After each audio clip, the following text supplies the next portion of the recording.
कहानी की शुरुआत में हम जेसन नाम के एक लड़के को देखते हैं जो अपनी छुट्टियां खत्म करके वापस उसके स्कूल में आया था। जहां हम उसकी बहन जोई उसके माता पिता डेविड शेरिल को देखते हैं जहां उसके पिता उस पे नाराज थे क्योंकि इस बार की छुट्टियों में जेसन ने उनकी कार का एक्सीडेंट करवा दिया था। लेकिन उनके स्कूल की प्रिंसिपल रेबेका उनसे वादा करती है कि वो जेसन का ध्यान रखेंगे। जिसके बाद हम सिस्टर सोफिया को देखते हैं जो उनके स्कूल में टीचर का काम करने वाली थी और जब रेबेका उसे उनका स्कूल दिखा रही थी तो यहाँ सोफिया जेसन को देखती है जो उसे पहली नजर में ही पसंद आ जाता है। उसके बाद रेबेका सोफिया को उसका कमरा दिखाती है और उसके जाते ही सोफिया राहत की सांस लेती है और हम देखते हैं कि उसकी हरकतें कुछ ठीक नहीं थी। वहीं एक तरफ हम देखते हैं कि जेसन उसकी गायकी के चलते काफी मशहूर था और सोफिया भी जेसन की वीडियो देखने लगती है और उसकी दीवानी हो जाती है। जहाँ जब जेसन बाहर बैठ के गाना गा रहा था तो सोफिया उसके पास आती है और उसकी तारीफ करने लगती है। जिसके बाद जब क्लास में सारा नाम की एक लड़की जेसन से फ्लर्ट करने लगती है तो तभी सोफिया वहीं आ जाती है जिसे ये चीज बिल्कुल भी अच्छी नहीं लगती, इसलिए वो सारा के बैठने की जगह बदल देती है। यहाँ पर सारे बच्चे पढ़ाई शुरू करने से पहले उनकी प्रार्थना बोलते हैं, लेकिन जोई देखती है कि सोफिया प्रार्थना नहीं बोल रही थी और ये चीज उसे अजीब लगती है। लेकिन जब वो जेसन को ये बात बताती है तो वो उस पर ध्यान नहीं देता क्योंकि सारा उसे मैसेज कर रही थी और जब जोई उसे उससे दूर रहने को कहती है तो जेसन उससे बहस करके वहाँ से जाने लगता है। तभी सोफिया उसके पास आती है और आज क्लास में उसके बर्ताव के लिए उससे माफी मांगती है और कहती है कि अगर तुम्हें कुछ भी काम हो तो मुझे बता देना। और ये चीज जेसन को भी थोड़ी अजीब लगती है। अगले दिन सारा जेसन के पास आती है और उससे कहने लगती है कि एक दिन तुम बहुत बड़े स्टार बनोगे और उसे किस करने लगती है। तभी सोफिया वहाँ आ जाती है जहाँ पहले वो जेसन को वहाँ से जाने को कहती है और फिर सारा को डांट लगाती है और उसे जेसन से दूर रहने को कहती है। जहाँ आज क्लास खत्म होने के बाद जब सारे बच्चे जा रहे थे तो सोफिया जेसन को अपने पास बुलाती है और कहती है कि आज तुम मेरे कमरे में आओगे, मुझे तुमसे कुछ बात करनी है।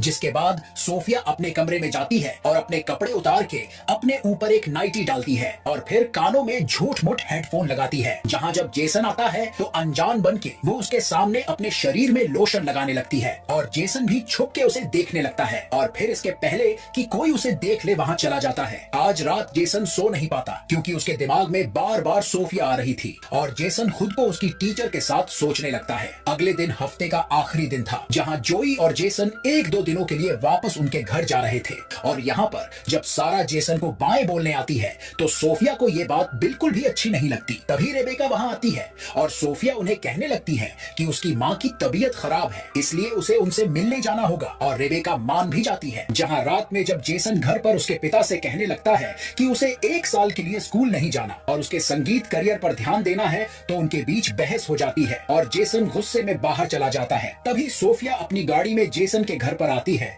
और चुपके से जेसन को देखने लगती है जो उसके घर के पीछे बैठ के गाना गा रहा था और जब उसे सारा का कॉल आता है तो सोफिया का सारा मूड खराब हो जाता है। तभी उसके पैर से आवाज हो जाती है, लेकिन इसके पहले जेसन वहाँ देखने आए। जोई उसे मैसेज करके अंदर बुला लेती है और सोफिया जल्दी से उसकी गाड़ी में आकर शराब पीने लगती है कि तभी उसे एक आइडिया आता है।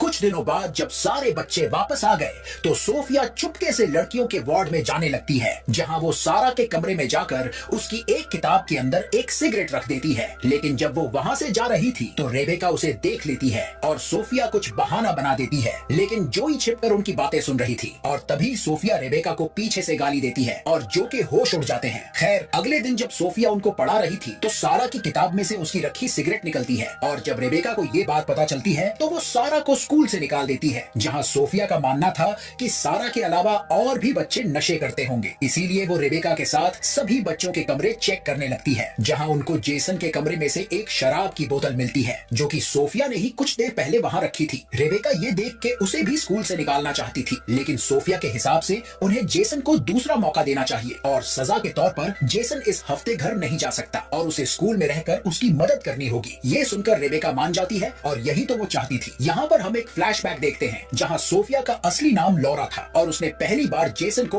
ऑनलाइन देखा और वो उसकी दीवानी हो गई। जहाँ जब उसे पता चला कि जेसन के स्कूल वाले सोफिया नाम की एक नई टीचर को हायर कर रहे हैं तो उसने असली सोफिया को मार डाला और उसकी जगह लेके यहाँ आ गई। वही जब जेसन उसकी बहन को सब बताता है तो वो कहती है कि उसके साथ वो भी यही रहेगी ताकि वो उस पर नजर रख सके। अगले दिन जब जेसन वहाँ के बगीचे में काम कर रहा था तो सोफिया उसके पास आती है और उसकी मदद करते हुए उससे बात करने लगती है। जहाँ गर्मी का बहाना बनाकर वो अपनी शर्ट के कुछ बटन खोल देती है, जिससे जेसन उसकी तरफ और भी आकर्षित होने लगता है। जिसके बाद रात में चुपके से लॉरा जेसन के कमरे में आती है और वहाँ उसके फोन पर रिकॉर्डिंग ऑन करके अपने कपड़े उतारने लगती है। तभी जेसन उठ जाता है और ये देखकर सोफिया जल्दी से उसके पास जाती है और उसे करने लगती है और अपने कपड़े उतारने लगती है। जेसन खुद को रोकने की कोशिश करता है, लेकिन लॉरा उसे अपने पास बुलाती है, जहाँ जेसन कंट्रोल नहीं कर पाता और वो इंटीमेट होने लगते हैं। अगली सुबह जेसन अपने कमरे में सोच रहा था कि कल रात जो हुआ वो कोई सपना नहीं हकीकत थी, और जब वो बाहर था तो लॉरा उसके पास आती है और कहती है कि हमारे बीच जो हुआ वो किसी को पता नहीं चलना चाहिए, जहाँ जेसन मान जाता है। लेकिन जब लॉरा जेसन के कमरे में उसके कपड़े सहला रही थी तो तभी जोई वहाँ आ जाती है और उससे कई सारे सवाल पूछने लगती है, जहाँ जैसे तैसे लॉरा उसे भगाती है और वो समझ गई थी कि अब उसे जोई को भी रास्ते से हटाना होगा। जहाँ आज लॉरा जोई से कहती है कि उसके इस बार की परीक्षा में बहुत कम नंबर आए हैं, लेकिन वो उसे दूसरा मौका देना चाहती है और जोई को स्कूल के बाद वापस क्लास में आने को कहती है ताकि वो उसकी परीक्षा दोबारा दे सके। जहाँ थोड़ी देर बाद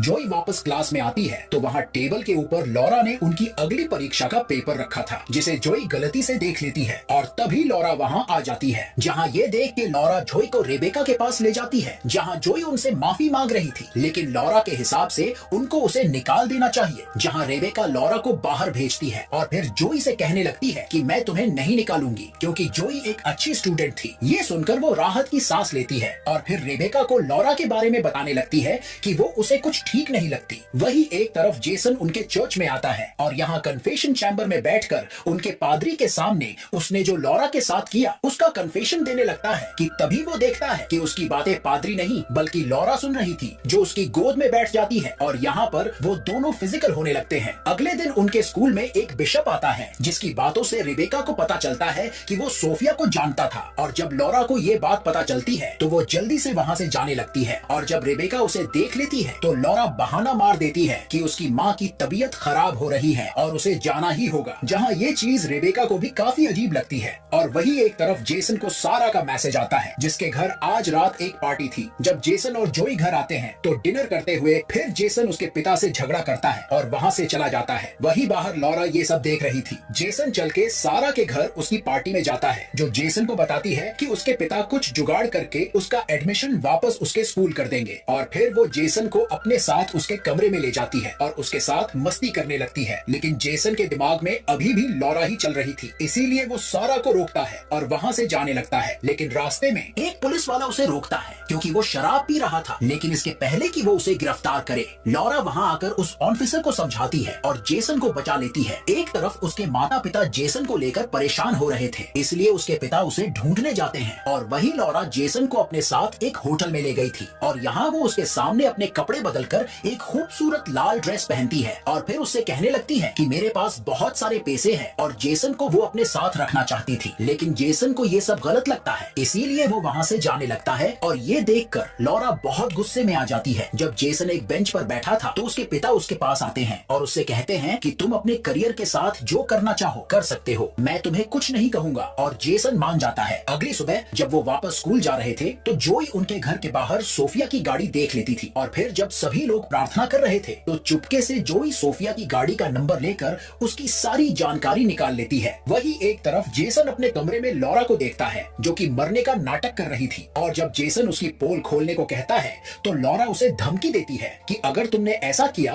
तो उसकी जिंदगी बर्बादी हो जाएगी। जिसके बाद क्लास में जब वो प्रार्थना बोल रहे थे तो रेबेका सारा को लेकर वहाँ आती है, जिसका एडमिशन फिर वहाँ हो गया था। और ये देख के लॉरा जेसन को उससे दूर रहने को कहती है, लेकिन जेसन उसकी बात नहीं मानता और सारा के लिए सबके सामने गाना गाने लगता है। जहाँ ये देख के लॉरा पागल हो रही थी और गुस्से में आकर जब सारा नहा रही थी तो लॉरा उसे मार डालती है और पुलिस को लगा कि साबुन में फिसल के सारा मर गई। लेकिन जोई और जेसन को ये बात हजम नहीं होती। अगले दिन जब जेसन लॉरा से इस हादसे के बारे में पूछता है तो लॉरा उसे उन दोनों का वीडियो दिखाती है और कहती है कि तुम किसी को ये बात नहीं बता सकते। इस हफ्ते के आखिर दिन फिर लॉरा रेबेका से झूठ कहती है कि उसके उसकी माँ मर गई और उसे उसके अंतिम संस्कार में जाना है। और रात में जब जेसन का परिवार एक रेस्टोरेंट में डिनर कर रहा था तो लॉरा उनके पास आती है, जो जेसन को अच्छा नहीं लगता, लेकिन उसके माता पिता उसे उनके साथ डिनर करने को कहते हैं। बात करते हुए जब जोई लॉरा से सोफिया के बारे में कुछ सवाल पूछती है तो लॉरा जवाब नहीं देती और इससे जोई का शक यकीन में बदल जाता है। वहीं एक तरफ रेबेका को भी पता चलता है कि लॉरा उसकी माँ के बारे में झूठ बोल रही थी। वहीं जेसन भी जोई को सारी सच्चाई बताता है और कहता है